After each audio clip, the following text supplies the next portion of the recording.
Welcome to my comparison video of the two most recent Republic Fighter tanks.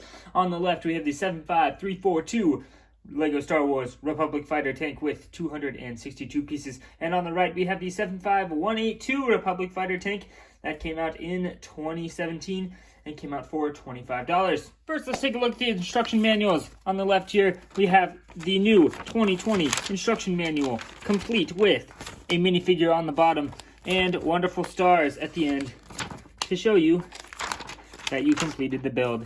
Aren't we so happy about that? The older version has two separate books, which is what they used to do. And there's no figure or anything. It's just kind of boring. Let's do a little figure comparison. These are the Jedis from the set. On the left, you have Mace Windu, absolutely stellar figure, arm printing, beautiful. Lightsaber, beautiful. Robes, beautiful. All right, now we have Aayla Secura, who is a great figure to get because you don't get a lot of Aayla Secura, at least in LEGO Star Wars. Obviously, we've had a couple more Mace Windus than Aayla Securas in years past. But, you know, Aayla Secura, it's cool to get a Twi'lek, but, you know, the Mace Windu figure is just so much better. Next up are these two battle droids, and the only difference is the one on the left from 2022 has that really stupid gunmetal great blaster, so that sucks. So one could argue that Aayla Secura is better than Mace Windu. One could argue the battle droids for the 2017 version are better, but when you take out the Jedi and the droids, you're left with this. And you cannot tell me that the gunner, standalone gunner, is better than these three beautiful purple clone troopers from 2021 or 2022. Look at that. That's absolutely beautiful. Now, I'm not saying that the 2017 clone gunner is not an amazing figure. It totally is. And I have two of them, and I love them so much. And, you know, it's just a great figure. I'm not harping on the figure at all, but 3 for 1, I mean, and these clones are absolutely beautiful as well. So it's not like a 3 for 1 and they're ant clones. Like they're just as good as the gunner as well. So, I mean, it's not even close. 2022 just kind of takes the minifigure section. Next up, we have aesthetics. And you cannot tell me that this is less aesthetically pleasing than this.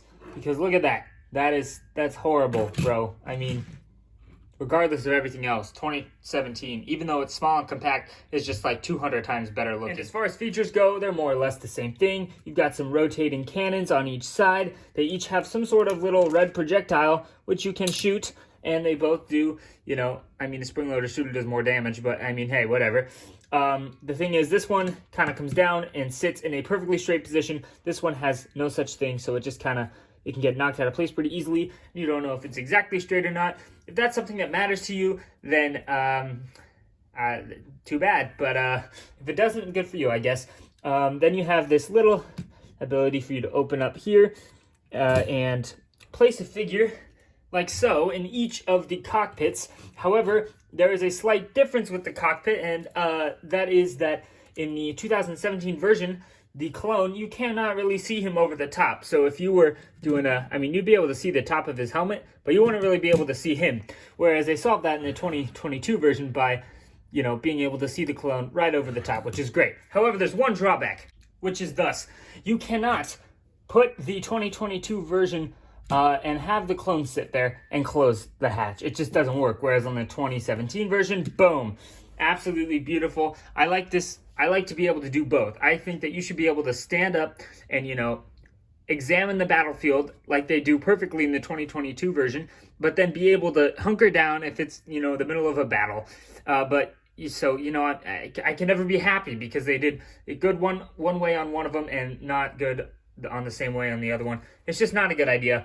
I just wish they could solve this somehow. It's really hard. What I've discovered is that if you put a little, like, 2x2 brick in there, and then you can stand him up and he'll stand out, and then in which case the 2017 one is better. There's really no way for that guy to go all the way in and cover. I just don't understand, like, what's the point of it to, like he can't go in there. I guess they solved that by making a second cockpit, which you can take another figure and place him in like that, so that you'd be like, oh yeah, well, you know, he's actually driving the cockpit in the middle of a battle, and this guy is not, so we can shut that right there. But I really like, the cockpit's in the back. Come on, guys. I would also like to note that on the back of the 2017 version, you have this all-white, kind of smooth back to it, but on the 2022 version, you don't. You have this kind of jagged back, and they've made it red. So I don't really know which one is the most accurate, because I do like the red, and I also like the white, but, you know, it's got to be one of the two colors. They can't just pick and choose whenever they want to. but clearly they did. So a couple whatever. other features of note. In the back of the 2017 version, you've got just some extra ammo for your little stud launchers, which is interesting. And then, you've got this drop-down ramp for the 2022 version where you can, sneak another figure in there if you wanted to and fit two. Also, great view of the just 1x2 printed tile piece, whereas the 2017 version has a little, it's the thing that goes on the top of the bucket to make a nice little joystick maneuvering system. Last thing, price. The one on the right, $25. The one on the left, $40. That's $15 more. And yes, it's 5 years later, inflation, blah, blah, blah, what have you. Inflation is not $15. That thing is overinflated, and because it's an exclusive, no one will be ever able to find it for less than $40, which absolutely sucks because it's a great set. But hey, overall, I still think the 2022 version has to win. Those 3 Clone Troopers to 1 Clone Trooper ratio just kind of makes the set. Gone are the days where I'm buying the set for the set. It's just the minifigures at this point. But if you are trying to get a nice playable build, you're much better off probably getting the 2017 version. But if you're going for minifigures, 2022. Plus, right now, you're going to want to get the 2022 version because the 2017 version costs about $80. So with that being said, hope you enjoyed the video, and take this to heart. Go buy that Republic Fighter tank. I'll see you guys in the next one. Peace out.